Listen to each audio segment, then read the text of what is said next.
and still to be decided if he's going to be available for the game or not.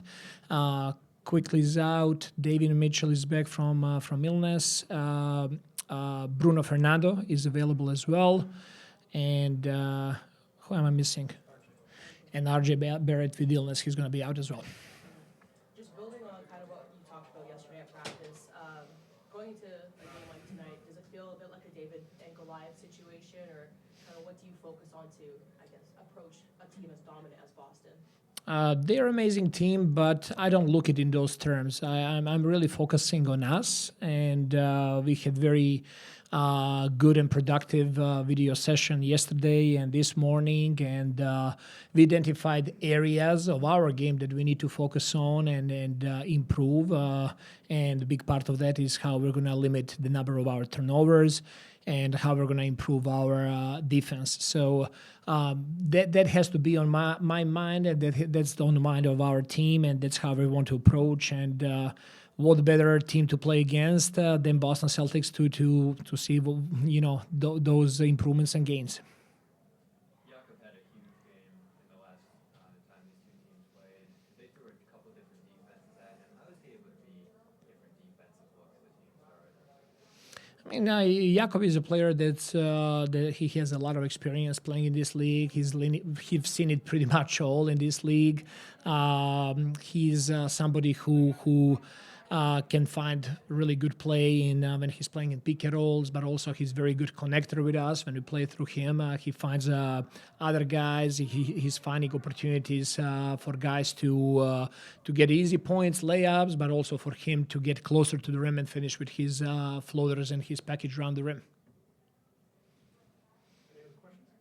You've coached at a lot of different levels with different levels of expectations. Coaching mostly a young team that has had to deal with a lot of losing, what's been actually the most rewarding part of that? Because obviously I'm imagining that there's challenges that come with it too. Oh, well, definitely. Challenges are coming with it.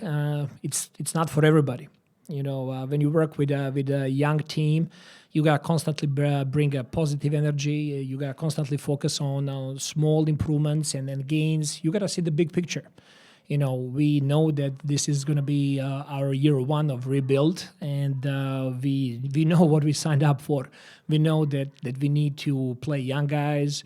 We're the only team that plays pretty much every night, 3 or 4 rookies on the court, and that's awesome. I'm really excited to see when one of our rookies are guarding all-star players on the other side.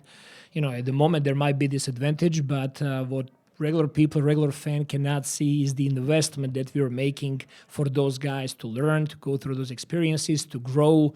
You can talk in theory as much as you want, but once you go out there and you experience it and you have film and you identify areas for improvement, that's where it's very rewarding. And we need to be focused on process. We need to be focused on small wins and small improvements. And once we do that and we get our team healthy and our team with roster continues getting better, I think we're going to have very, very good base and healthy base to create a team that's going to compete for championships.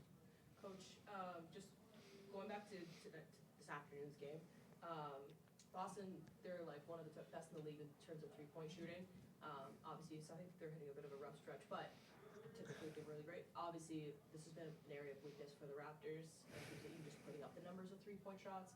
How do you navigate this game to kind of mitigate their shooting? We need to be able, first of all, to compete on the ball really well. Big part of way to be successful against Boston is also taking care of the ball, not allowing them to get out in transition.